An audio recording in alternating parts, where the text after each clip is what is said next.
we've had really interesting guests. We've had NFL players and coaches, and we've had actors, musicians. We actually have a woman who is now set to go up into space with Jeff Bezos. She's going to be the first African-American woman to go up into space in his with Bezos. I think she's the 6th African-American woman, period, or Black woman. But we've had a guy who survived a plane crash. So you get to talk to all these people who have these incredible stories and have never given up and are super inspiring. For me, I'm more of like the front end of it. I'm just making it up. Of a similar nature or character. JMKast. JMKast. But we get shocked often by Chris. If you Google my name, it always pulls up Ric Flair and Blackjack Mulligan. That's another story for another time, though.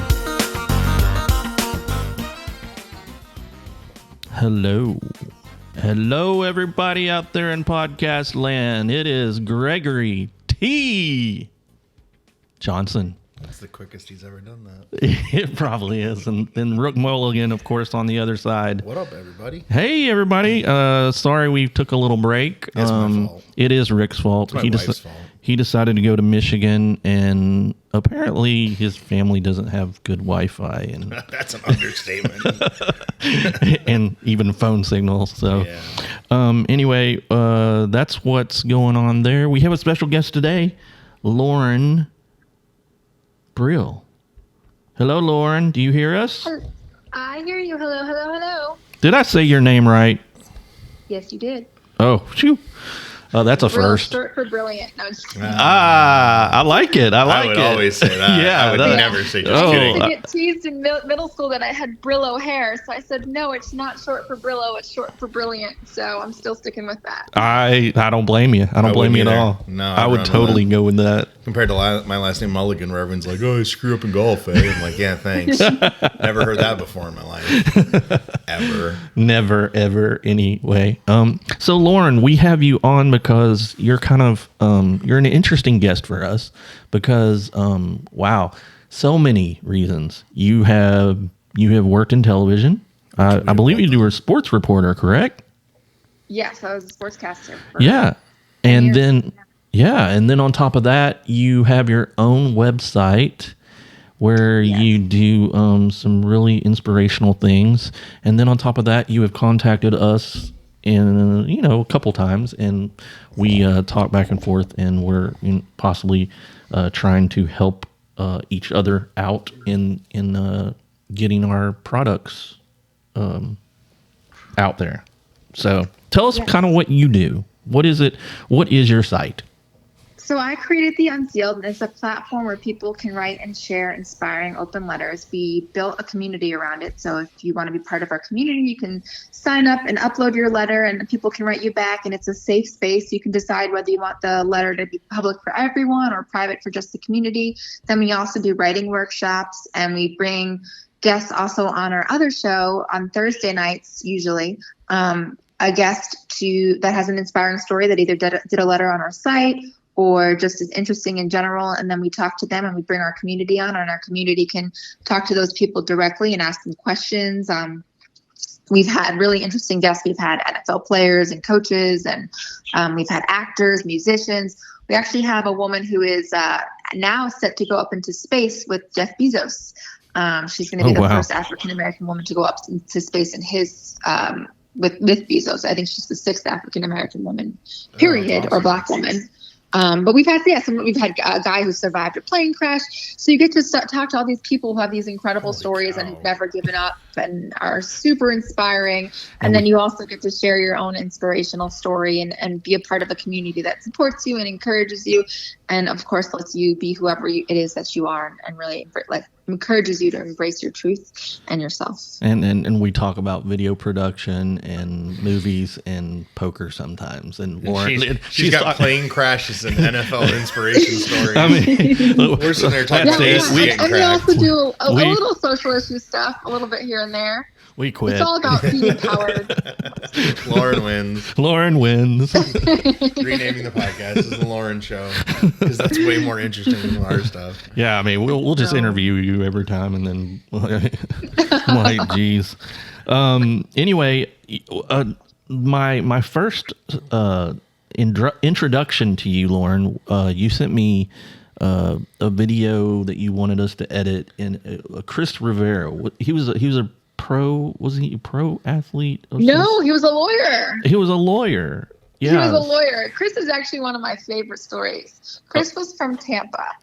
And Chris, his mother became an alcoholic when he was, I believe, 9 years old, which left him homeless and hungry. So he was sleeping in a dugout on a baseball field, literally at 9 years old. He was getting involved with illegal activity just so he could afford to eat. He was supporting himself as a 9-year-old. And he really thought that he loved football. So he thought he would play football in high school. And after that, he would end up dead in the streets or in jail. But when he got to high school, this coach told him, you can't play football unless you get your grades up. And at that point, he was basically failing, like all D's and F's, and it was really bad. But he said he wanted to play football so badly. So he said, I'm going to get my grades up. And the next semester, he got straight A's. And the semester after that, he got straight A's. He got straight A's the rest of high school. And all these people started to help him. So like people found out that he was homeless, and a friend's parents said, you can come live with us. He ended up getting invited to a program for gifted students, and a local church raised money so he could afford to go. And then he got an academic scholarship to go to college, and it didn't cover all the costs. And an aunt and uncle said, we'll pay the rest of the way because we believe in your potential. And he ended up going to college, and then he went on to law school, and now he's a criminal defense lawyer helping kids and people who he says are in similar situations that he was once in, people who are doing the wrong things but for the right reasons to help and save their families. And so his story was really about having faith in where you're going, even if you don't know how you're going to get there. Because as a kid that literally was homeless and had nothing, he had no idea how he could get to college. He had no idea, but he just kept doing the work and putting in the work.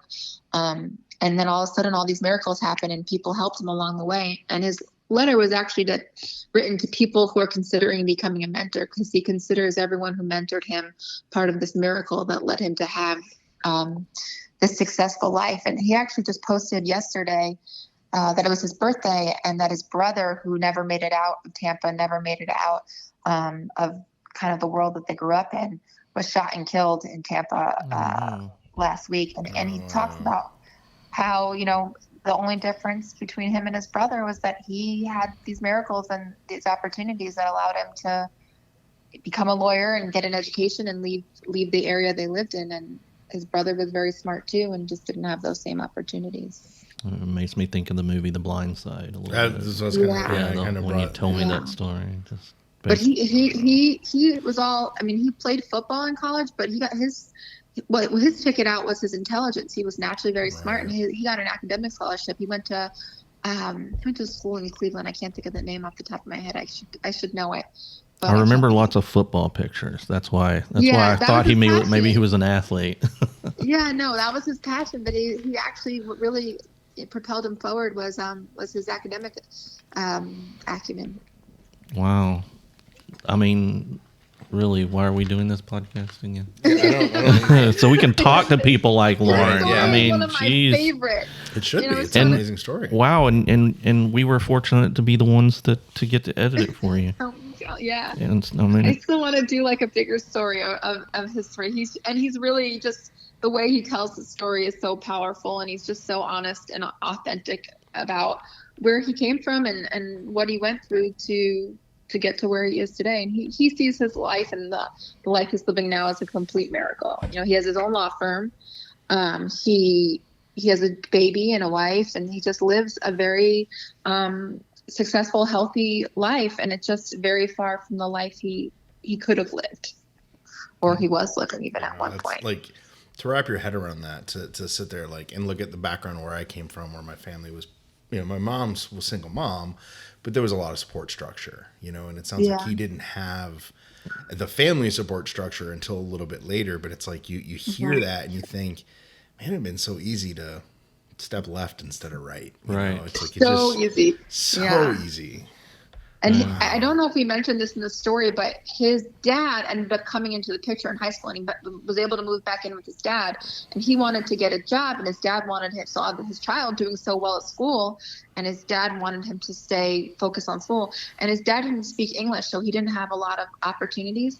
So his dad ended up selling drugs, or maybe not selling drugs, but getting involved with something illegal so that he could help his son, help his son get to college, help his son get a car, whatever it was that you want to get your child.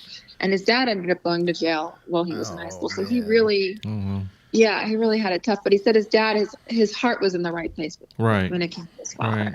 Yeah. He was trying to help him. Wow. So yeah.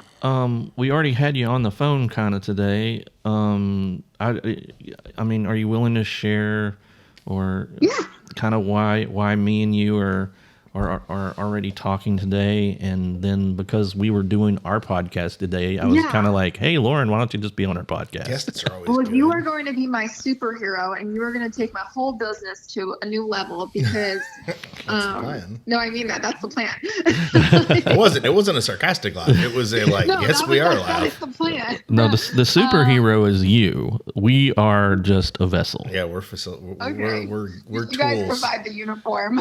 We're tools. We're the vessel.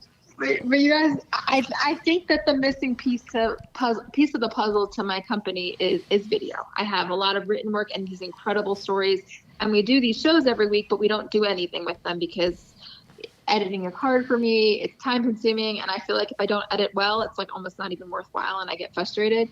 Right. So there's so many opportunities and platforms to post video content, and I think for me right now it's a really big missed opportunity to not take advantage of them, especially with YouTube Shorts, the way that they've become such a big thing now. Yeah. And I don't even know what that is, so. I'm learning. It's like it's Instagram new. Reels except on YouTube, and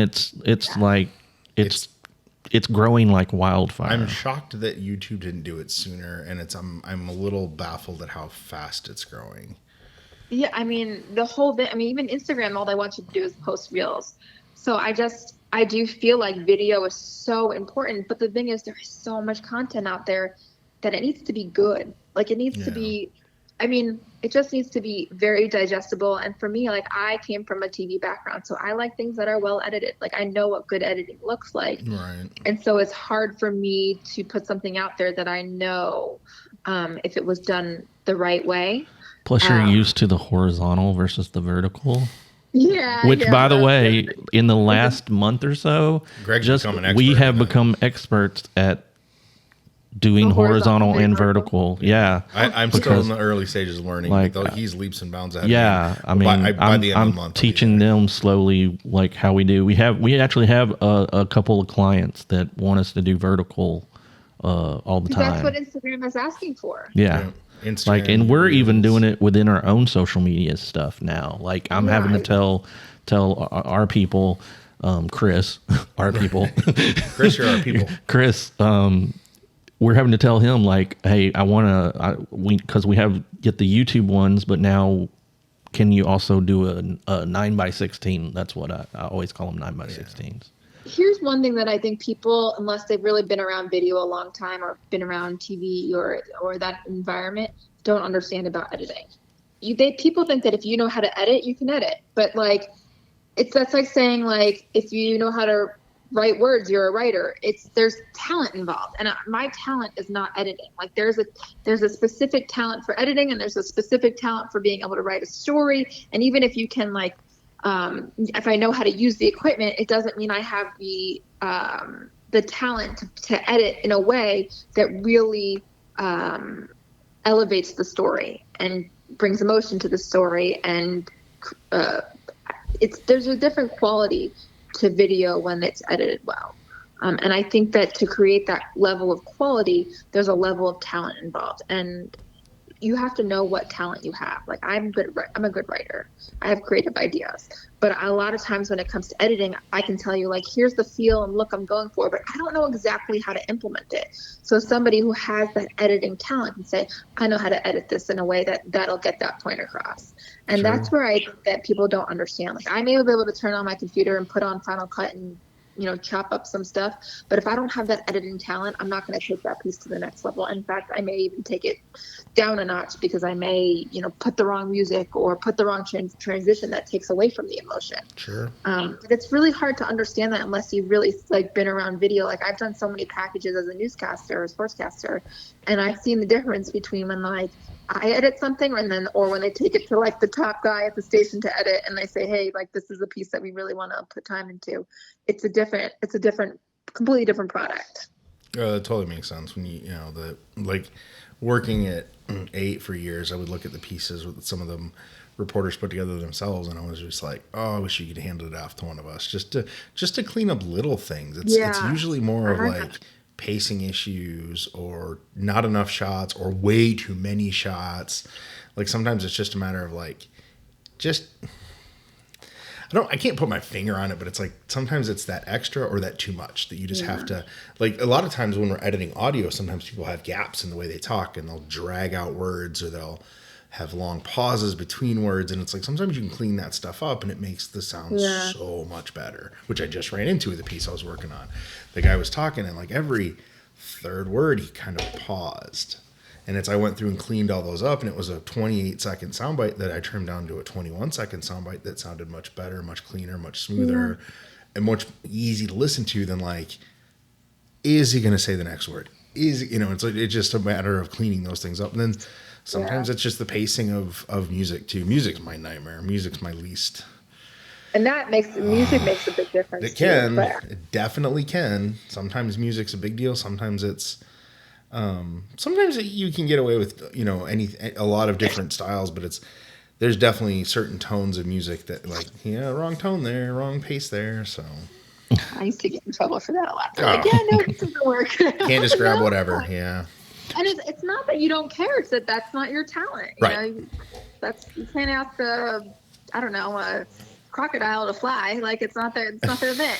Sometimes people have different thoughts in their head for the music too. Greg and I have had conversations with pieces where he's like, I like this music, and I'll listen to it and I'll be like, yeah, but I don't hear it. And then I'll put something down and he'll be like, oh, I see what you're doing. Or the vice versa. We've both done it both ways. And it's like, oh, I see what you were going at. And it changes, the pacing or tone changes to the music based on the way you want it. So we've both done that a couple times. So Lauren, we do this little segment that we're about to do that you're not going to hear my lovely composition that I created especially for it. But when you actually go back later and listen to our podcast, you'll hear it. And it's called Word of the Day. Word of the Day. Word of the Day. Word of the Day. I like it. All right. Well, that is now officially Word of the Day. Intro music for Word of the Day. It's called Word of the Day. Okay. It's got a little 20-second open intro to it there. It's actually 14 seconds. 14. You'll like it when you listen to it. Yeah, it's goofy.